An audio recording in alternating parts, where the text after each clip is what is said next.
Hello students, welcome to our channel the बायोकस्टर।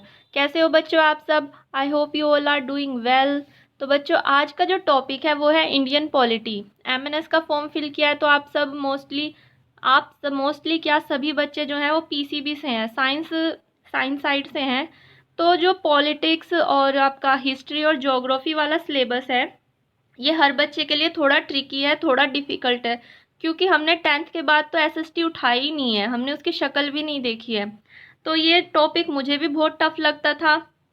तो मैंने जैसे तैयारी की अपनी, जो नोट्स मेरे पास थे अवेलेबल, उनके बेसिस पर कुछ मैंने आपके लिए और रिसर्च की है और नए टॉपिक्स जो इंक्लूड हुए हैं उनको डाला है। तो बच्चों, ये इंडियन पॉलिटी का मैं पार्ट 1 लेकर आई हूँ, और भी पार्ट्स आने वाले हैं, आपकी हिस्ट्री ज्योग्राफी पर भी वीडियो आएगी। तो बच्चों, चैनल को सब्सक्राइब करना तो बिल्कुल मत भूलिएगा, जिससे आपके पास सारी वीडियोस टाइम से आ जाए और आप अपना सिलेबस आपके एग्ज़ाम से पहले कवर कर पाएँ। तो ये तो बच्चों इंडियन पॉलिटी का पार्ट 1 है। तो चलिए शुरू करते हैं। Which one of the following article prohibits the employment of children below the age of 14 in a factory or mine? Question में पूछा गया है बच्चों कि किस आर्टिकल के अंडर जो 14 साल से कम की उम्र के बच्चों, 14 साल से या 14 साल से कम उम्र के बच्चों को फैक्ट्री या माइंस में काम करने के लिए प्रोहिबिट किया गया है, उनको गैर कानूनी बताया गया है कि अगर उस 14 साल से कम के बच्चों को फैक्ट्रीज में या माइंस में कहीं काम करता पाया गया तो फैक्ट्री बंद होगी या उस पर जुर्माना लगेगा। तो किस आर्टिकल के अंडर आता है? तो ऑप्शन है बच्चों article 24, article 23, article 21A, article 32। इसमें बच्चों मैंने आंसर नहीं डाले हैं, बट मैं इसमें आपको, क्योंकि आपको नहीं भी पता होगा, किसी बच्चे को पता होंगे आंसर्स, किसी को नहीं पता होंगे, तो मैं आपको आंसर बता दूंगी डायरेक्ट। और जो बच्चों मैंने जैसे याद किया ना अपने, ये पॉलिटिक्स हुआ, आपका हिस्ट्री हुआ, तो मैं ना क्वेश्चंस मुझे ऐसे एमसीक्यू फॉर्म्स में मिलते थे और मैं उनके साथ साथ नोट्स 1 लाइनर फॉर्म में उनका नोट्स बना के चलती थी। तो आप भी ऐसे ही करना, जैसे मैं क्वेश्चन बोल रही हूँ तो उसका आप आंसर 1 लाइनर फॉर्म में लिखिए। आप ऐसे एमसीक्यू टाइप से मत करिएगा, आपको जहाँ से भी मिलते हैं क्वेश्चन एमसीक्यू बेस पर मिलेंगे तो आप उन्हें 1 लाइनर फॉर्म में अपने खुद के नोट्स बनाइए उनका। उससे आपको क्या होगा बच्चों, याद करने के लिए आसानी होगी। मेरा तरीका तो बच्चों यही था कि मुझे जहाँ से भी क्वेश्चन मिलते थे एमसीक्यू टाइप में, मैं उनका 1 लाइनर फॉर्म में कर लेती थी कन्वर्ट, और उन्हें फिर एंड में जब रिवीजन का टाइम आता है ना तो ईजी पड़ जाता है बच्चों रिवीजन करना। आप बार बार वीडियो थोड़ी देखोगे, तो इसलिए आप नोट्स अपने साथ साथ आप नोट्स बनाते चलिए। तो जो बच्चों इसका फर्स्ट का ऑप्शन है वो आंसर ए हो जाएगा बच्चों, आर्टिकल 24। आर्टिकल 24 जो है बच्चों मना करता है, प्रोहिबिट करता है कि 14 या 14 साल से कम के बच्चे फैक्ट्री और माइंस में काम नहीं करेंगे। नेक्स्ट क्वेश्चन पर आते हैं बच्चों, who is regarded as the father of all India services? Father of all India services किसे कहा गया है? Lord Canning, lord Cornwallis, Sardar Vallabh bhai Patel, B.R. Ambedkar. तो बच्चों जो father of all India services है वो है ऑप्शन सी, सरदार वल्लभ भाई पटेल। वेरी इंपॉर्टेंट, आप इसे याद रखिएगा। Father of all India services कहा गया है बच्चों सरदार वल्लभ भाई पटेल को। नेक्स्ट क्वेश्चन पर आते हैं, the north eastern council was setup under which of the following act? North eastern council किस एक्ट के अंडर सेटअप की गई थी? तो नॉर्थ ईस्टर्न काउंसिल सबसे पहले तो बच्चों है क्या? जो आपकी नॉर्थ ईस्टर्न काउंसिल है वो एक नोडल एजेंसी है, किसके लिए? इकोनॉमिक और सोशल डेवलपमेंट के लिए, जो आपके नॉर्थ ईस्ट रीजन के स्टेट्स होते हैं, जैसे आपका अरुणाचल प्रदेश, असम, मणिपुर, नागालैंड, ये सब जो है स्टेट, इनकी इकोनॉमिक और सोशल डेवलपमेंट के लिए एक एजेंसी बनाई गई है। तो किस एक्ट के अंदर आती है? फर्स्ट है the north eastern council act 1971 में आया था, रिवर बोर्ड एक्ट 1956 में आया था, इंटर स्टेट वाटर डिस्प्यूट 1956 में आया था, और जो आपका स्टेट रीऑर्गेनाइजेशन एक्ट है 1956। अब बच्चों जो इनके साथ ये सारे एक्ट दिए गए हैं, इनका ईयर भी दिया गया है कि किस ईयर में लॉन्च हुए हैं। तो आपको ये तो आप 1 लाइनर फॉर्म में अगर आप लिखना चाहे तो आप ये चारों को लिख सकते हैं, और जो इसका आंसर है बच्चों वो ए है। अब north eastern council, north east council eastern council है तो नॉर्थ ईस्टर्न काउंसिल एक्ट में ही अंडर के अंडर आई होगी, तो जो कि 1971 में आया था। रिवर बोर्ड एक्ट आपका 1956 में आया है। Inter state water dispute act आपका भी 1956 में ही आया गया है। और द स्टेट रीऑर्गेनाइजेशन एक्ट भी आपका 1956 में आया है। नेक्स्ट है बच्चों, which article of the constitution abolish untouchability. Untouchability का जो है वो किस आर्टिकल के अंडर अबॉलिश कर दिया गया है कि अगर आप अनटचेबिलिटी वाला जो छुआछूत की का जो हमारे इंडिया में चलता था पुराने टाइम पे, वो किस आर्टिकल के अंडर उसे अबॉलिश कर दिया गया है। तो आर्टिकल 42, आर्टिकल 14, आर्टिकल 15 और आर्टिकल 17। तो बच्चों जो है आपका अनटचेबिलिटी अबॉलिशमेंट हुआ था वो आर्टिकल 17 के अंडर हुआ था। तो ऑप्शन डी सही हो जाएगा इसका। नेक्स्ट क्वेश्चन है बच्चों, question 5th, which one of the following article has been abrogated from the Indian constitution concerned with Jammu and Kashmir through a presidential order on 5 August 2019। तो बच्चों क्वेश्चन में जो पूछा गया है कि जो आपका हमारा जम्मू कश्मीर है उसमें पहले से एक आर्टिकल के अकॉर्डिंग, आर्टिकल के अंडर वहाँ पर अपना उनका खुद का कॉन्स्टिट्यूशन चलता था। तो जो आर्टिकल था वो 5 अगस्त 2019 को रिमूव कर दिया गया है। वहाँ पे अब इंडियन कॉन्स्टिट्यूशन के हिसाब से वहाँ का काम होता है। वहाँ पे इंडियन रूल्स हैं वो वहाँ पर वैलिड है। उनका खुद का कॉन्स्टिट्यूशन अब नहीं रहा जम्मू कश्मीर का, वो आपका 5 अगस्त 2019 को रिमूव हो चुका है। तो वो कौन सा आर्टिकल था जिसके अंडर जम्मू कश्मीर का अपना खुद का एक अपने खुद के रूल्स होते थे, उनका खुद का कॉन्स्टिट्यूशन होता था। तो article 371, article 370, article 371A, article 371B। तो इनमें कौन सा ऑप्शन सही है बच्चों। तो ये 2019 की बात है, बहुत न्यूज़ में रहा था उस टाइम पर। तो इसका ऑप्शन बी सही है बच्चों। आर्टिकल 370 के अकॉर्डिंग जम्मू कश्मीर का खुद का अपना कॉन्स्टिट्यूशन चलता था। वहाँ पर हम इंडियन लॉ है वो वहाँ पर वैलिड नहीं थे, इंडियन रूल्स कोई वहाँ पर वैलिड नहीं था। लेकिन 5 अगस्त 2019 को रिमूव कर दिया गया है और अब वहाँ पर इंडियन कॉन्स्टिट्यूशन, इंडियन लॉ सब वहाँ पर चलता है। नेक्स्ट क्वेश्चन है बच्चों, विच one of the following is the largest committee of the Indian parliament. Largest committee बतानी है आपको इंडियन पार्लियामेंट की।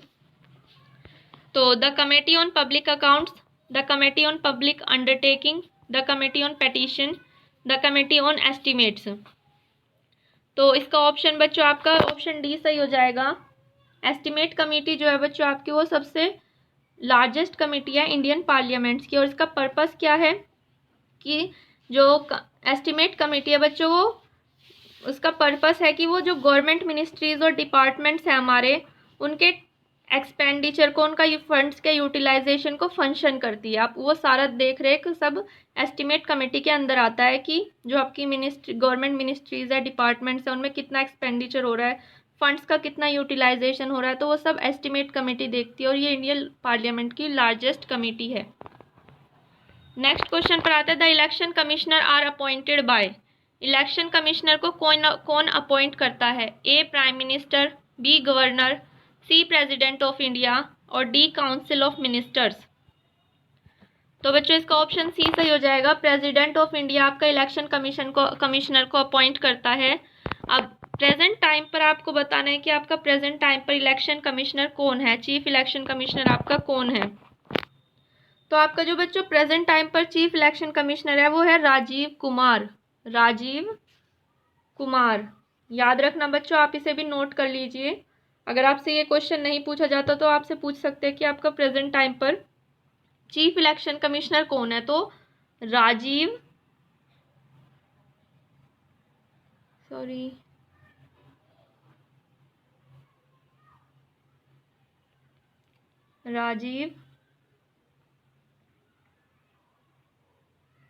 कुमार आपके प्रेजेंट टाइम पर चीफ इलेक्शन कमिश्नर हैं और ये 25 है 2022 में इनका अपॉइंटेड हुए हैं। ये इनका अपॉइंटमेंट 2022 में हुआ है। तो बच्चों ये आपका करंट अफेयर से भी इम्पोर्टेंट क्वेश्चन बन जाएगा कि जो लास्ट ईयर की बात है तो इलेक्शन कमिश्नर ऑफ इंडिया कौन है जो 2022 में अपॉइंट किए गए हैं। तो बच्चों वो हैं आपके राजीव कुमार, याद रखिएगा। नेक्स्ट पर आते हैं बच्चों, which of the following is not a feature of Indian constitution. Indian constitution का फीचर कौन सा नहीं है इनमें से। Federal government, parliamentary government, presidential government, independent judiciary. तो बच्चों इसका ऑप्शन सी सही हो जाएगा। प्रेसिडेंशियल गवर्नमेंट जो है वो आपका इंडियन कॉन्स्टिट्यूशन का फीचर नहीं है। नेक्स्ट क्वेश्चन पर आते हैं। How many parts and schedules are in constitution of India now. Indian constitution of India के अंदर पार्ट्स और शेड्यूल्स कितने हैं? 22 part 8 schedule, 20 part 10 schedule, 21 part 9 schedule, 25 part 12 schedule. तो हमारे उसमें इंडियन कॉन्स्टिट्यूशन में आपके जो पार्ट्स और शेड्यूल्स हैं बच्चों वो हैं option D 12 schedule 25 part. Option D सही हो जाएगा बच्चों इसका। नेक्स्ट है the chairman of public account committee, estimate committee, committee on public undertaking are appointed by. आपको इनके चेयरमैन बताने हैं कि जो चेयरमैन है आपका पब्लिक अकाउंट कमेटी का, एस्टीमेट कमेटी का और कमेटी ऑन पब्लिक अंडरटेकिंग का, इनको कौन अपॉइंट करता है? तो ऑप्शन है बच्चों speaker, the prime minister, the president और द वाइस प्रेसिडेंट। आपको इसका बताना है कि इनको कौन अपॉइंट करता है इनके चेयरमैन को। तो बच्चों इसका ऑप्शन ए सही हो जाएगा, द स्पीकर। जो स्पीकर है हमारे वो आपके चेयरमैन को अपॉइंट करते हैं। पब्लिक अकाउंट कमेटी का चेयरमैन भी, एस्टीमेट कमेटी का चेयरमैन भी और कमेटी ऑन पब्लिक अंडरटेकिंग, इन सब तीनों के चेयरमैन को कौन अपॉइंट करता है बच्चों? The speaker. नेक्स्ट क्वेश्चन पर आते हैं। Right to privacy is a. Right to privacy क्या है? कॉन्स्टिट्यूशनल राइट है, लीगल राइट है, फंडामेंटल राइट है या इनमें से कोई भी नहीं? तो बच्चों जो आपका राइट टू प्राइवेसी है वो है आपका फंडामेंटल राइट। Fundamental right. अब तक बच्चों आपको क्वेश्चंस का लेवल अगर अच्छा लगा हो तो वीडियो को लाइक कर दीजिएगा और ऐसी हेल्पफुल वीडियोस के लिए बच्चों चैनल को ज़रूर सब्सक्राइब कीजिएगा, क्योंकि बहुत मेहनत लगती है क्वेश्चंस ढूंढने में, क्वेश्चंस तैयार करने में, फिर उन्हें आपके सामने प्रेजेंट करने में। तो मेरी भी तो मेहनत वसूल हो जाएगी अगर आप मुझे सब्सक्राइब करेंगे, आप मुझे सपोर्ट करेंगे तो मेरा हौसला बढ़ेगा और मैं आपके लिए और हेल्पफुल वीडियोज़ लाऊँगी। चलिए नेक्स्ट क्वेश्चन पर आते हैं। Inter state council was establish in 1990। Inter state council जो है वो बच्चों 1990 में स्टैब्लिश हुई थी। याद इतना भी आप याद वन वर्ड में याद कर सकते हैं कि इंटर स्टेट काउंसिल कब स्टैब्लिश की गई थी।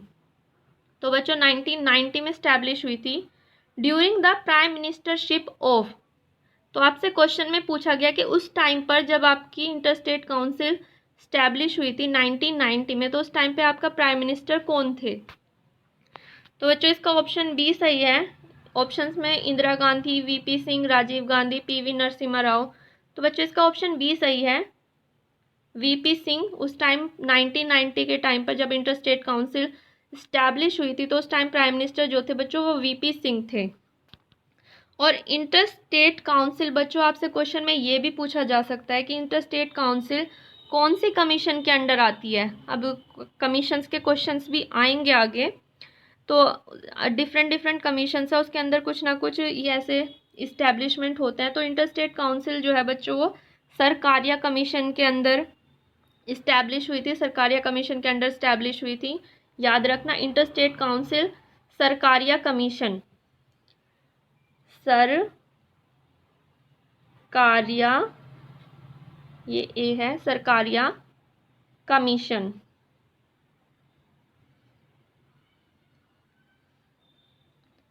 तो इंटर इस क्वेश्चन में बच्चों आपको एक क्वेश्चन से आपको 3 क्वेश्चंस का पता चला। इंटर स्टेट काउंसिल कब इस्टेब्लिश हुई थी? 1990 में। इंटर स्टेट काउंसिल किस कमीशन के अंडर आती है? तो सरकारिया कमीशन के अंदर आती है। और उस टाइम पर प्राइम मिनिस्टर कौन थे बच्चों? तो वो वीपी सिंह थे। आप ये साथ साथ नोट करते चलिएगा। नेक्स्ट क्वेश्चन पर आते हैं। The total number of union territories excluding national capital territory of Delhi is. आपको ये बताना है टाइम फिलहाल हमारी टोटल यूनियन टेरिटरीज कितनी है। आपको उसमें से दिल्ली को एक्सक्लूड कर देना है, नेशनल कैपिटल टेरिटरी को एक्सक्लूड कर आपको बताना है टोटल हमारी कितनी टेरिटरीज हैं। तो बच्चों जो इसका ऑप्शन है 6, 10, 7, 8। चलिए तो बच्चों इसका ऑप्शन सी सही हो जाएगा, 7। क्यों? हमारी जो टोटल टेरिटरीज है बच्चों वो 8 है। इन्होंने कहा दिल्ली को रिमूव कर दीजिए, एक्सक्लूड कर दीजिए, तो आपकी टोटल बची 7। तो इसमें आपका ऑप्शन सही हो गया। और अगर आपको एक्सक्लूड करने नहीं बोलते तो आप टोटल 8 पर लगाएंगे, और क्योंकि यहाँ पर दिल्ली को एक्सक्लूड किया गया है तो ऑप्शन सी सही हो जाएगा बच्चों इसका 7।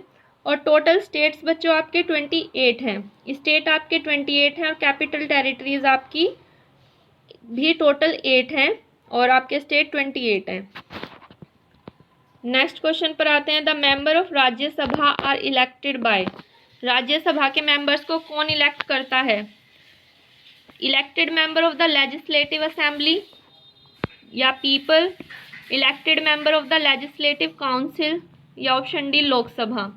तो आपको बताना है मेंबर ऑफ राज्यसभा को कौन इलेक्ट करता है।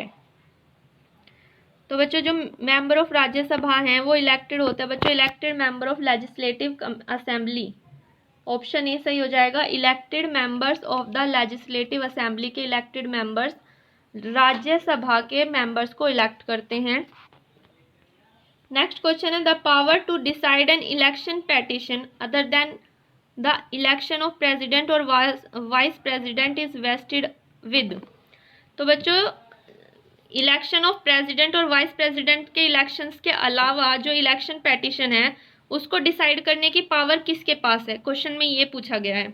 आपका इलेक्शन ऑफ प्रेसिडेंट और वाइस प्रेसिडेंट के अलावा और जो इलेक्शंस होते हैं उनकी पावर को कौन डिसाइड करता है? Option A parliament, option B high court, option C supreme court या option D election commission.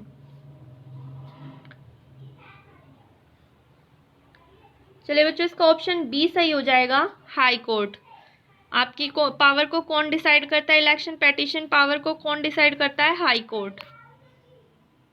Question 16 है बच्चों the fundamental rights have been incorporated in part dash of the constitution. Fundamental right constitution के कौन से part में incorporate किए गए हैं? ऑप्शन ए है बच्चों 8th, option B 2nd, option C 3rd, option D 4th। तो बच्चों जो हमारे फंडामेंटल राइट्स हैं वो कॉन्स्टिट्यूशन के 3rd पार्ट में इनकॉर्पोरेट किए गए हैं, तो इसका ऑप्शन सी सही हो जाएगा 3rd। नेक्स्ट पर आते हैं बच्चों question 17 the voting age in general election was reduced from 21 to 18 by the. जो आपकी वोटिंग एज होती थी हमारे जनरल इलेक्शंस के लिए, जो वोटिंग एज होती थी हमारी पहले 21 होती थी और वहाँ से रिड्यूस करके आपकी 18 कर दी गई है, तो किस अमेंडमेंट एक्ट के अंदर और कौन से ईयर में की गई है? तो ऑप्शन ए है बच्चों 71st amendment act 1992, 61st amendment act 1988, 63rd amendment act 1989, 62 amendment act 1989। तो बच्चों आपको इसका बताना है कि जो वोटिंग एज है हमारी 21 से 18 कौन से अमेंडमेंट एक्ट के अंडर की गई है? तो इसका ऑप्शन बच्चों बी सही हो जाएगा 61st amendment act 1988। Next question है बच्चों who act as the chairman of the business advisory committee, rules committee and the general purpose committee.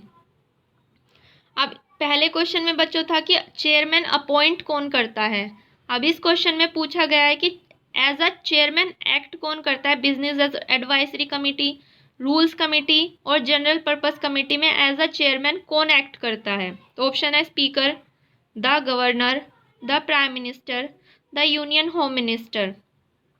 तो इसका ऑप्शन बच्चों ए सही हो जाएगा, इसका भी ऑप्शन ए सही हो जाएगा, द स्पीकर। द स्पीकर ही है जो बच्चों आपके पहले वाले क्वेश्चन में तो वो चेयरमैन को अपॉइंट कर रहा था और इस क्वेश्चन में वो chairman as a chairman act करता है business advisory committee, rules committee और जनरल पर्पस कमेटी के लिए। तो याद रखिएगा बच्चों कि किस में वो एज अ चेयरमैन एक्ट कर रहा है और किस में वो चेयरमैन अपॉइंट कर रहा है। नेक्स्ट क्वेश्चन है the national commission for women was created by. National commission for women create किसने किया? तो ऑप्शन है बच्चों an act passed by the parliament, parliament के थ्रू एक एक्ट पास हुआ था। An amendment in the constitution of India, constitution of India में एक कोई अमेंडमेंट एक्ट है। A decision of the union cabinet, union cabinets का कोई डिसीजन रहा था उस टाइम पर। An order of the president of India, या प्रेसिडेंट ऑफ इंडिया ने कोई ऑर्डर पास किया था। तो जो नेशनल कमीशन फॉर वुमेन है बच्चों वो आपका ऑप्शन ए सही हो जाएगा। An act passed by the parliament, parliament से एक एक्ट पास हुआ था जिसमें national commission for women create किया गया था। अब ये किस ईयर आया था बच्चों? ये आया था आपका 1992 में। इसमें आपसे क्वेश्चन पूछा जा सकता है कि नेशनल कमीशन फॉर वुमेन कब आया था? तो नेशनल कमीशन फॉर वुमेन आया था बच्चों 1992 में। और क्रिएट किसके थ्रू हुआ था ये? An act passed by the parliament, parliament ने एक एक्ट पास किया था, तो उसके through national commission for women आया था। नेक्स्ट क्वेश्चन पर आते हैं। The prime minister must be a member of which of the following house? जो आपका प्राइम मिनिस्टर है वो कौन से हाउस से बिलोंग करना चाहिए? Lok Sabha, Rajya Sabha, either of the houses, दोनों में से किसी भी हाउस में हो, लोकसभा या राज्यसभा में। या option D, not a necessary condition being a member of either house, कि ये कोई इंपॉर्टेंट कंडीशन नहीं है कि आपको उन दोनों हाउसेज में से किसी एक हाउस का मेंबर होना जरूरी है। तो बच्चों इसका ऑप्शन सी सही हो जाएगा, आइदर ऑफ द हाउसेज। या लोकसभा का मेंबर भी बन सकता है और राज्यसभा का मेंबर भी प्राइम मिनिस्टर बन सकता है। इसी के साथ ही बच्चों वीडियो का एंड होता है। अगर आपको क्वेश्चंस का लेवल अच्छा लगा हो तो बच्चों वीडियो को लाइक कीजिएगा, चैनल को भी सब्सक्राइब कीजिएगा और अपने फ्रेंड सर्कल में भी शेयर कीजिएगा। जो बच्चे आपके साथ MNS का फॉर्म भरे हुए हैं, जो पेपर देने वाले हैं CBT का, तो बच्चों प्लीज़ अपने फ्रेंड सर्कल में भी शेयर कीजिएगा और चैनल को सब्सक्राइब कीजिए, वीडियो को लाइक कीजिए। I really need your support. And मिलते हैं बच्चों नेक्स्ट वीडियो में, तब तक के लिए tata bye bye, thank you for watching.